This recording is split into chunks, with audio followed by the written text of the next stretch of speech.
Eu sou a Elisiane e eu vim falar sobre a religião e a cultura da Mesopotâmia.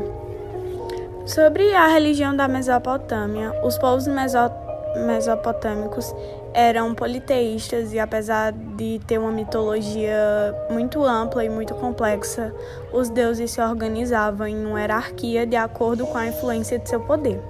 Os deuses mais importantes eram An, o deus do céu, Enlil, deus do ar, Enki, deus da água, e Nisurga, mãe da terra. E foram eles que, através de suas palavras, teriam criado o mundo.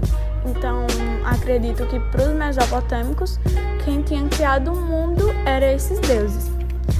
Já sobre a cultura da Mesopotâmia, os principais povos que viveram na Mesopotâmia contribuíram bastante para o desenvolvimento daquela sociedade, deixando várias influências culturais. Os povos sumérios foram responsáveis por criar a escrita cuneiforme e a roda, além de terem desenvolvido as principais cidades.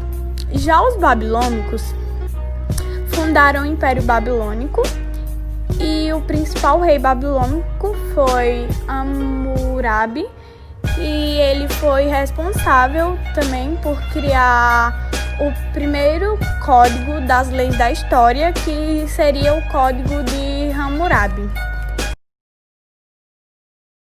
Eu sou Luiz Eduardo e vou falar sobre a população e os povos da Mesopotâmia. A terra fértil dessa região fez com que alguns dos povos nômades, oriundos de várias regiões, se estabelecessem na Mesopotâmia. Do convívio dessas muitas culturas, floresceram as sociedades mesopotâmicas. Os povos que ocuparam a Mesopotâmia foram os sumérios, os acádios, os amoritas ou antigos babilônios, os assírios, os elamitas e os caldeus ou neobabilônicos. Como raramente os estados dessas populações atingiam grandes dimensões territoriais, concluiu-se que, apesar da identificação econômica, social e cultural entre essas civilizações, nunca houve um estado mesopotâmico. Agora, falando um pouco sobre a origem dessas civilizações, os sumérios, que eram de origem semita, foram provavelmente os primeiros a habitar o sul da Mesopotâmia. Os amoritas surgiram após o declínio do império fundado por Sargão. Os assírios, a partir do final do segundo milênio a.C., passaram a se organizar como sociedade altamente militar e expansionista. Os caldeus, povos de origem semita que se estabeleceu na Baixa Mesopotâmia no início do primeiro milênio a.C. Olá, meu nome é Fernanda, eu vou falar um pouco sobre a moeda e a economia da Mesopotâmia. Inicialmente, sempre que o homem desejava algo que estava em poder de outra pessoa, ele tinha duas opções para adquiri-lo, ou roubá-lo ou adquiri-lo por meio de troca. O sistema de troca direta, também chamado escambo, apresentava um grave inconveniente. Era difícil haver uma coincidência entre a vontade do comprador e a do vendedor. No entanto, a moeda, em seu formato atual de disco metálico, teve uma origem um pouco mais precisa e recente. Segundo a maior parte dos estudiosos, ela surgiu no século 8 a.C. na Lídia, atualmente território turco. Na ocasião, era muito utilizado como meio de troca uma mistura metálica, feita de partes iguais de ouro e prata, chamada elétron. A cada troca efetuada, era necessário efetuar a pesagem das quantidades de metal. A economia dos povos mesopotâmicos, tendo grande semelhança com o Egito, era sustentada pela produção agrícola, obtida às margens do rio Tigre e Eufrates. No entanto, a violência e irregularidade do sistema de cheias desses dois rios exigia um esforço maior para que a elaboração agrícola fosse viabilizada. Dessa forma, a tecnologia agrícola desses povos exigiu a elaboração de um sofisticado sistema de irrigação. Oi, gente, meu nome é Braia e eu vim falar um pouco sobre a Mesopotâmia, que é um nome dado para a área do sistema fluvial Tigre-Eufrates, o que nos dias modernos corresponde aproximadamente à maior parte do atual Iraque e Kuwait, além de partes orientais da Síria e de regiões ao longo da fronteira, como Turquia, Síria, Iraque e Irã.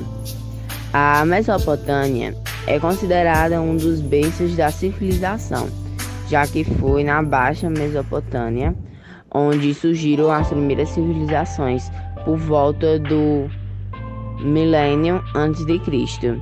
As primeiras cidades foram o resultado culminante de uma sedentarizada da população e de uma revolução agrícola que se originou durante a Revolução Neolítica. O homem deixava de ser um coletor que dependia da caça e dos recursos naturais oferecidos numa nova forma de domínio do ambiente e uma das causas possíveis da eclosão urbana na Mesopotâmia. Meu nome é Samuel e eu vou falar sobre algumas das tecnologias e invenções da Mesopotâmia. Bom, a Mesopotâmia foi muito importante para o desenvolvimento da nossa sociedade por conta das várias descobertas e invenções tecnológicas que eles tiveram ao longo do tempo, e muitas dessas nos ajudam até hoje. Eu vou falar sobre algumas delas, começando pela escrita. A escrita foi uma das grandes descobertas da Mesopotâmia, pois eles começaram a escrever com forma de cunha em compridos de argila. É importante mencionar que nesses compridos o registro das culturas foram registrados, contratos ou leis foram elaborados e também serviram para registrar a venda de imóveis. Eles anotavam as coisas mais importantes, como vendas, compras e outras coisas nessas paredes de argila. Outras das invenções mais importantes da Mesopotâmia foi a roda, que foi possivelmente a invenção mecânica mais importante de todos os tempos, porque ela nos ajuda até hoje. Todos os dias nós vemos várias e andamos sobre várias, em carros, ônibus, motos, e é algo que nossa sociedade não saberia como viver sem ela nos tempos atuais, porque a roda tem sido usada desde o início da civilização pelo homem. A maioria das tecnologias primitivas, desde a invenção da roda, basearam-se em seus princípios. Desde a Revolução Industrial, a roda tem sido o elemento básico de quase todas as máquinas construídas pelo homem. O tempo exato e o lugar onde a roda foi inventada podem ser discutíveis, mas seus começos são vistos através de civilizações antigas. A Mesopotâmia teve várias outras invenções muito importantes, como o barco à vela, a astronomia, dentre outras.